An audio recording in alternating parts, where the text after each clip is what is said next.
He ran into the woods, alone, terrified, and barefoot. And no one has seen him since. It was supposed to be a carefree holiday. 28-year-old Lars Mittank, an easygoing German man with a quiet smile and no history of mental illness, had flown to Bulgaria for a summer trip with friends.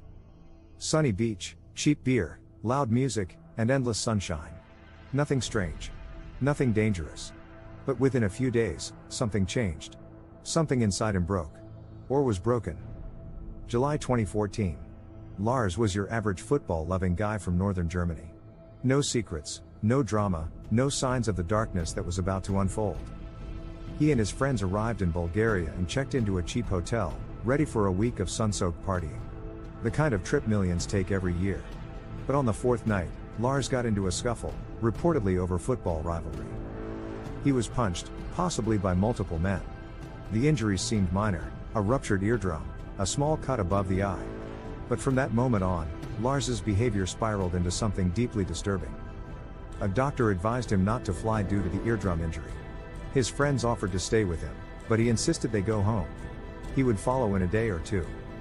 That decision, just one night alone, would mark the beginning of one of Europe's most chilling modern disappearances. Lars checked into a cheap hotel near the airport, Hotel Color. Alone now, away from friends, something began to unravel. He started texting his mother strange messages. "Please cancel my credit cards. I'm being followed." He claimed 4 men were coming after him. He said he was hiding. Hotel staff later reported that Lars was pacing hallways, hiding behind furniture, and acting paranoid. At one point, he left the hotel in the middle of the night, without shoes, and vanished for hours. When he returned the next morning, he told the receptionist he had spent the night hiding in a nearby field. His eyes looked wild. His voice, panicked. Despite the fear, Lars made his way to Varna Airport later that morning, intending to catch a flight back to Germany. He entered the airport clinic for a quick checkup to confirm if it was safe to fly with his eardrum. But within minutes, something set him off. Some say he saw a man walk in wearing construction clothes. Others say he heard a phone call and believed it was coded. Either way, Lars suddenly bolted. And here is where the story takes a terrifying turn.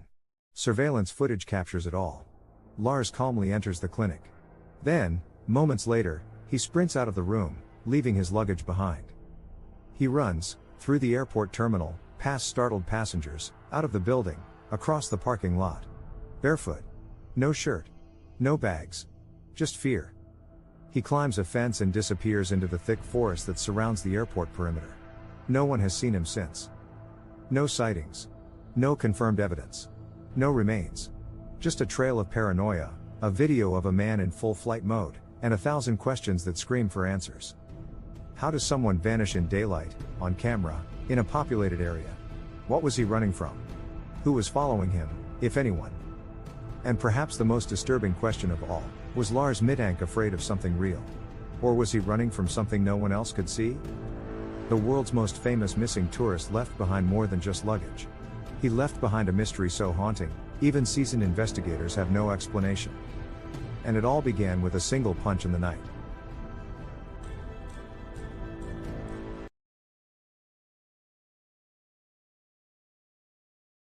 He told his mother they were watching him, listening through the walls. But when she asked who they were, he whispered, "I can't say. They'll hear me." In the 24 hours leading up to his disappearance, Lars Mittank descended into what can only be described as a waking nightmare. His paranoia wasn't vague or general, it was razor sharp. He believed he was being hunted. Not robbed, not assaulted. Hunted. And yet, there's no evidence anyone was after him. After the fight at the resort and the ruptured eardrum, Lars stayed behind in Bulgaria while his friends flew back to Germany. But according to text messages and calls to his mother, something, or someone, terrified him. He claimed he was being followed by a group of men. At first, it sounded like a residual fear from the earlier altercation. But then, it became something far more surreal. He stopped trusting anyone. When the hotel staff offered help, he avoided them. When they suggested calling the police, he refused. And the voice messages to his mother grew more frantic, more fragmented. In one voicemail, he pleaded, "Mama, please. Help me. They're coming." But there was no indication of who they were, no names, no threats, no visible danger. Then came the night of July 7th. Lars left his hotel room around midnight. The cameras didn't catch his exit. There was no note. He vanished for 6 hours, without his wallet, without shoes. No one knows where he went. Some speculate he was hiding in the fields near the hotel. Others believe he was running from something, or towards something only he could see. When he returned just after sunrise, he looked shaken, dirty, and pale. The hotel receptionist said he looked like a man who'd seen a ghost. He didn't sleep. He didn't eat. He simply sat in the lobby, twitching at every sound, scanning the windows, whispering to himself. Then, just hours later, he headed to the airport. And this is where the story deepens. Lars arrived at Varna Airport on July 8th. He had a flight booked. His mother had wired money. Everything was in place for him to return home. But instead of boarding, he walked into the airport medical clinic for a routine check to clear his eardrum injury for flight. The nurse on duty said he was calm, until a man entered the room. A construction worker. Not someone unusual. But Lars's demeanor changed instantly. His eyes widened. His posture tensed. Then without warning, he bolted. He didn't wait. He didn't explain. He just ran. That footage. It's now infamous. Lars sprinting barefoot through the terminal. Past the check-in counters. Out through the automatic doors. Into the parking lot. Over a barbed wire fence. Into the trees. He never looked back. That was the last confirmed sighting of Lars Mittank. But here's where things turn even darker. A week later, his mother received a strange voicemail from a number she didn't recognize. A low, static-filled message with no clear words. Just a faint rustling. And what sounded, maybe, like breathing. Police traced the call. It came from somewhere in Bulgaria. But not near the airport. Not even in the same region. Authorities dismissed it as a prank. But his mother. She still keeps the message saved on her phone. She swears the breathing on the tape is Lars's. So who called her? And how did they have her number? As weeks turned into months, sightings poured in from across Eastern Europe, Germany, Poland, Romania. A man who looked like Lars, sleeping in parks. Walking along highways. Mumbling to himself in fluent German. But none of the leads ever panned out. And still, one question echoed louder than the rest. What exactly happened in the clinic that triggered such raw terror? What did Lars see in that room that made him run like a man fleeing death itself?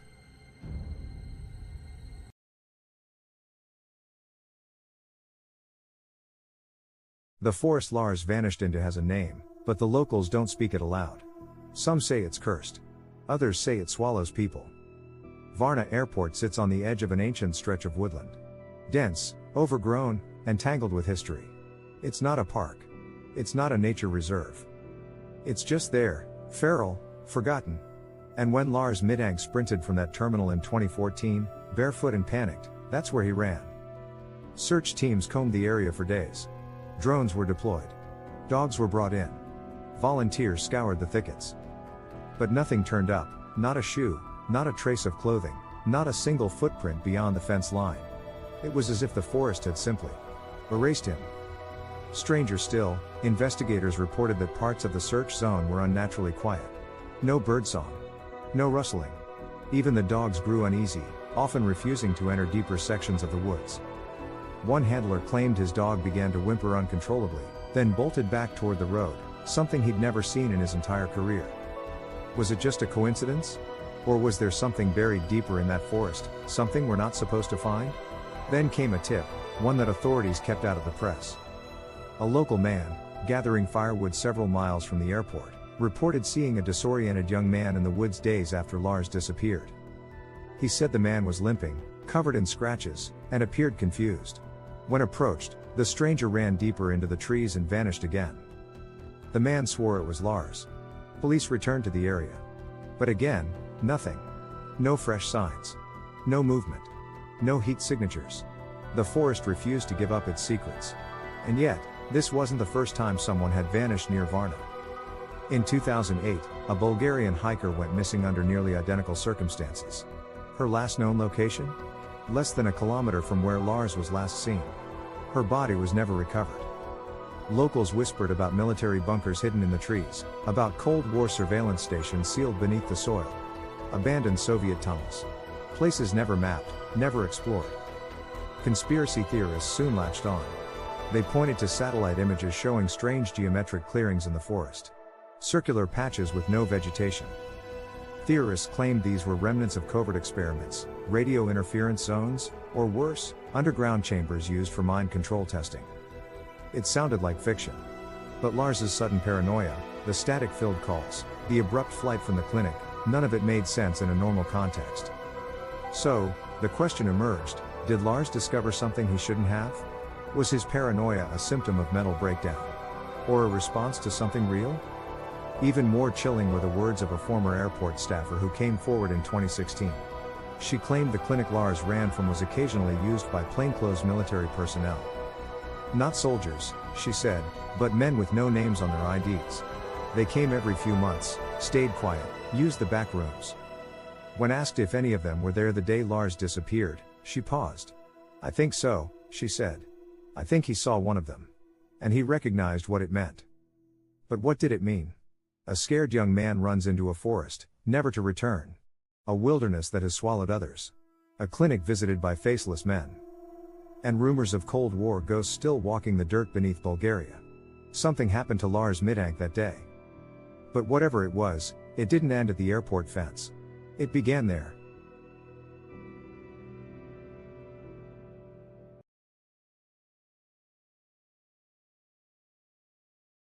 A decade has passed, yet his phone data still pings from time to time, deep within rural Bulgaria. In places no signal should reach. The search for Lars Mittank did not end with boots on the ground. As the forest grew quiet and the media cycle moved on, a digital trail began to emerge, one that only deepened the mystery. Investigators analyzing Lars's online footprint noticed strange activity on his Google account in the months following his disappearance. It wasn't much, a few login attempts from Eastern Europe, some random pings near the Romanian border. Easily dismissed as hacks. Except the devices used were never traced. No IP logs, no device IDs. Just flickers in the data. And then, nothing. Until 2016.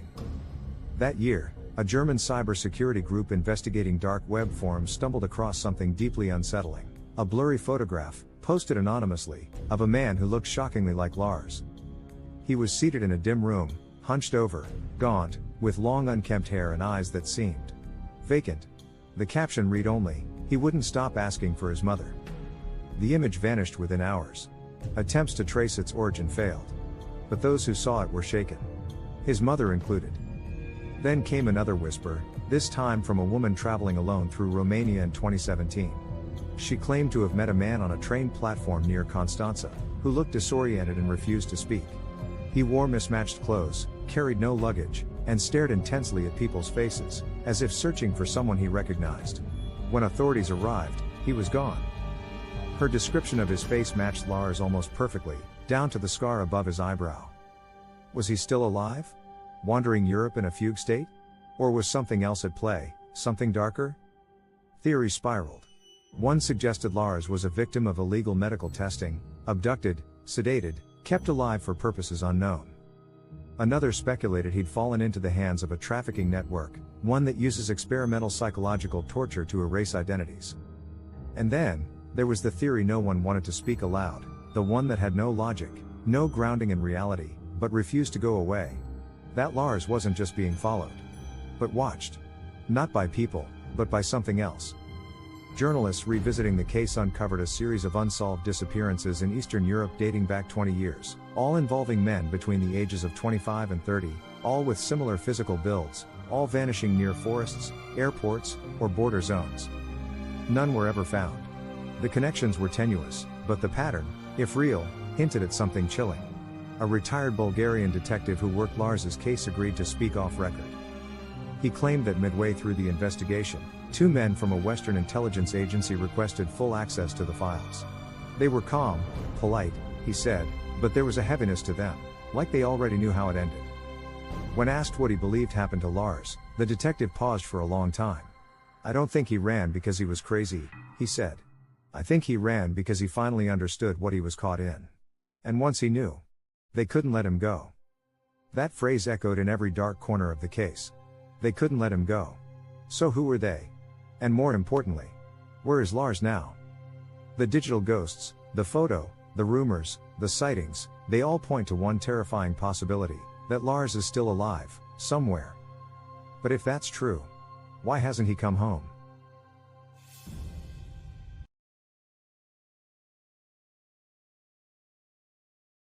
In 2022, a call came in to a small radio station in Germany. The man on the line said only 5 words, "I'm not dead. Help me." Then silence. The voice was hoarse, broken, barely audible over static, but it was enough. The host froze.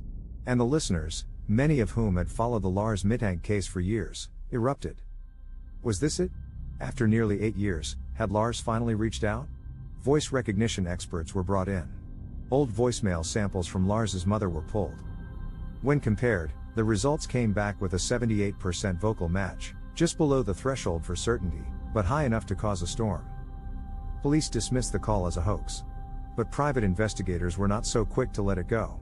One of them, a former intelligence analyst named Jacob Voss, had been quietly studying the Mittank case since 2015. He claimed the call didn't come from Germany at all, but was bounced through multiple relays. The origin? A mountainous region near the border of Bulgaria and Serbia. An area known for caves, abandoned Soviet-era outposts, and no cell towers. So how did a call come from there? Voss decided to go there himself. He took a drone, thermal gear, and a single translator.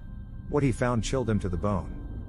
A mile outside a ruined military listening station, buried under vines and debris, he found the remnants of a crude shelter. Blankets, food tins, a half-burned journal. No names. No fingerprints. But on one wall, scratched into the rusted metal, were the words, "Stop searching. They hear through light." It didn't make sense, until Voss recalled the clinic. Some reports from Varna had described flickering fluorescent lights in the hallway moments before Lars fled. Lights that weren't malfunctioning earlier. Surveillance footage even showed a brief power drop, less than half a second, right before Lars burst out the door. Coincidence? Or had Lars learned something no one else understood? The scratched message haunted Voss. He returned to Germany and met privately with Lars's mother. He told her what he found. She listened quietly, clutching her son's old t-shirt, and said something he never forgot: he always hated bright lights. Said they gave him headaches.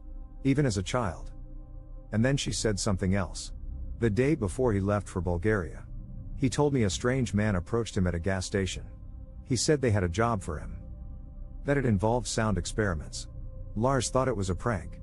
But after that, he kept saying. He felt watched. The job was never reported. The man was never identified. But it placed a new layer over the story. What if Lars didn't stumble into danger in Bulgaria? What if he was already caught in something before he ever left Germany?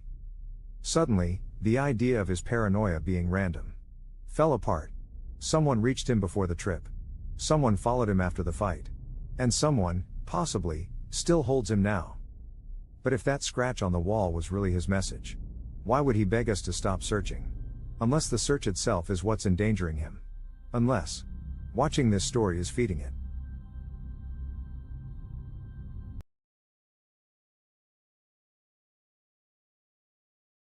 "13 kilometers from Varna Airport, a local hiker found a shoe. Weather-worn, dirt-caked, but unmistakably German. Inside, stuffed into the torn insole, was a scrap of paper. 3 words, scrawled in shaky handwriting: no one leaves." The authorities never acknowledged this find. But the man who discovered it, an ex-park ranger named Anton Petrov, didn't stay quiet. He posted the image to an obscure Eastern European forum dedicated to unsolved disappearances. Within days, the post was taken down. His account deleted. When asked later why he went public, Petrov said only this: "Because I think the forest wanted it found." It's a strange statement, but perhaps not, given everything this case has become. Lars Mittank's disappearance is no longer just a mystery. It has become a modern legend. A digital ghost story. A parable for a world drowning in surveillance, paranoia, and vanishing truths. But strip away the internet folklore, the Reddit theories, the dark web whispers, the TikTok clips with eerie music, and what remains is far more human. A son vanished. A mother left in eternal vigil. A life interrupted mid-sentence. Investigators quietly closed Lars's file in 2021, citing lack of new evidence. But for those who follow the case obsessively, something still doesn't sit right. Why was there no physical evidence, no remains, no belongings, despite weeks of searches in an area no larger than a small town? Why did electronic activity connected to Lars's identity continue sporadically for years in locations far from the disappearance? Why did the clinic, the last place he was seen alive, suddenly claim to have no surveillance footage from inside the room? And perhaps the most chilling question: What if Lars wasn't supposed to disappear, but escape? A fringe theory, once dismissed as lunacy, has begun to take root. That Lars was involved, knowingly or not, in a classified program. One dealing not in weapons or drugs, but in perception. Mind state manipulation.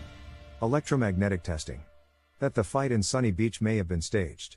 That the eardrum injury was intentional. That the clinic wasn't for treatment, but retrieval. It's a theory with no hard proof, only breadcrumbs. A lost medical report. A wiped security server. A shredded hotel guest book from the week Lars stayed. But then there's the final thread. Something so bizarre, so easily dismissed, that even the most serious researchers avoid it. In 2023, a Bulgarian professor of cognitive neurology studying rare psychological cases stumbled across an institutional patient admitted in the border zone near the Danube. The man had no ID. No memory of his name. But he could recite, word for word, the German national anthem. He refused to speak for weeks, until one day he looked the doctor in the eye and said,